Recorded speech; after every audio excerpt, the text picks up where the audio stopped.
प्रभाग क्रमांक 7 मध्ये मी अमोल शिंदे, अनिकेत दादा पिसे, मनीषाताई कंसे आणि मनोरमाताई सपाटे यांच्या प्रचारासाठी आम्ही होम टूम करत असताना प्रचंड चांगला प्रतिसाद लोकांचा आम्हाला मिळतोय।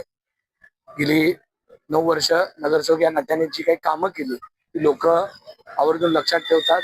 लाडक्या बहिणीच्या योजनेसंदर्भात ज्यावेळी योजना झाली त्यावेळी ज्या पद्धतीने आम्ही महिलांचे फॉर्म भरून दिले ते आवर्जून लोक सांगत असतात की दादा मी तुमच्या ऑफिसमध्ये फॉर्म भरलाय। त्याच्यामुळे लोकांच्या मनामध्ये शिवसेना आणि एकनाथजी शिंदे साहेबांच्या उमेदवारांना निवडून देण्याचं आणि अजितदादा पवारांचे घड्याळाच्या चिन्हाच्या उमेदवारांना निवडून देण्याचा उत्साह लोकांमध्ये गेल्यानंतर जाणवतो। मला विश्वास आहे की आधी लोकांनी काम करण्याची संधी दिली आणि येणाऱ्या काळात सुद्धा काम करण्याची संधी नक्की आम्हाला लोक देतील असा मला विश्वास आहे। लाडक्या बहिणी योजनेचे जनक कोण आहेत हे सगळ्याला माहित आहे। लाडक्या बहिणी आवर्जून सांगतात की ही योजना कुणाच्या कालखंडात आली, कुणी या योजनेसाठी हट्ट केला आणि कोणी लागू केली, तर याचं सगळ्याचं उत्तर बहीण स्वतः देतात की लाडका भाऊ जो संवेदनशील महाराष्ट्राचा उपमुख्यमंत्री एकनाथजी शिंदे साहेब हे या योजनेचे जनक आहेत। आज खरं तर सोलापूरला त्यांची सभा पण होणार होती। प्रचंड महिला सकाळपासून फोन करत होते की आम्हाला साहेबांना बघायचं आहे, भेटायचं आहे। म्हणजे एखादा नेता येतोय तर त्याला बघण्याकरता जर एवढ्या मोठ्या प्रमाणामध्ये महिला एकत्रित येत असतील तर त्याच्यावरनं कळतंय की लाडक्या बहिणींच्या लाडक्या भावांनी जे काम केलंय ते लाडक्या बहिणींना आवडलंय। आज मकर संक्रांतीच्या निमित्तानं 14 तारखेच्या आत 2 हप्ते 3,000च्या रूपाने महिलांपर्यंत पोहोचवण्याचं काम सुद्धा त्या एकनाथजी शिंदे साहेबांच्या माध्यमातून होणार आहे। पण आता सर्वच पक्ष सांगतायत की लाडक्या बहिणी योजना आम्ही आणली। सर्वांना माहित आहे की ही योजनेचे जनक कोण आहेत आणि लाडक्या बहिणी या सगळ्या गोष्टी चालून आहेत। नाही, हा शहराचा मध्यवर्ती भाग असलेला मतदारसंघ आहे। या शहरामध्ये इथली कामं तर बरीचशी झालेली आहेत, पण अजून अशी काही स्मार्ट कामं आम्हाला करायची आहेत की मुलांसाठी खेळण्याचा चांगल्या प्रतीचं ग्राउंड असेल।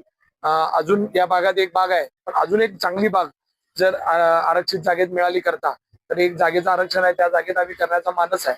येणाऱ्या 5 वर्षामध्ये नागरिकांसाठी ज्या काही महत्वाच्या गोष्टी आहेत त्या लोकांपर्यंत पोहोचवण्याचं काम आम्ही करू। नगर विकास खातं हे आदरणीय एकनाथजी शिंदे साहेबांकडे आहे, त्याच्यामुळे निधी अजितदादा पवार हे अर्थमंत्री आहेत, त्यामुळे दोघांकडनं कोणताही कमी पडणार नाही असा मला विश्वास आहे। हा कायमच सोलापूरच्या कॉर्पोरेशन इलेक्शन मध्ये केंद्रबिंदू असतो। याचं कारण आहे की शहराच्या मध्यवर्ती भाग आहे, सर्व तालमी याच भागामध्ये आहेत, मोठमोठी मंडळ या भागात आहेत आणि सर्वच पक्षाचे राजकीय नेते या भागात राहतात।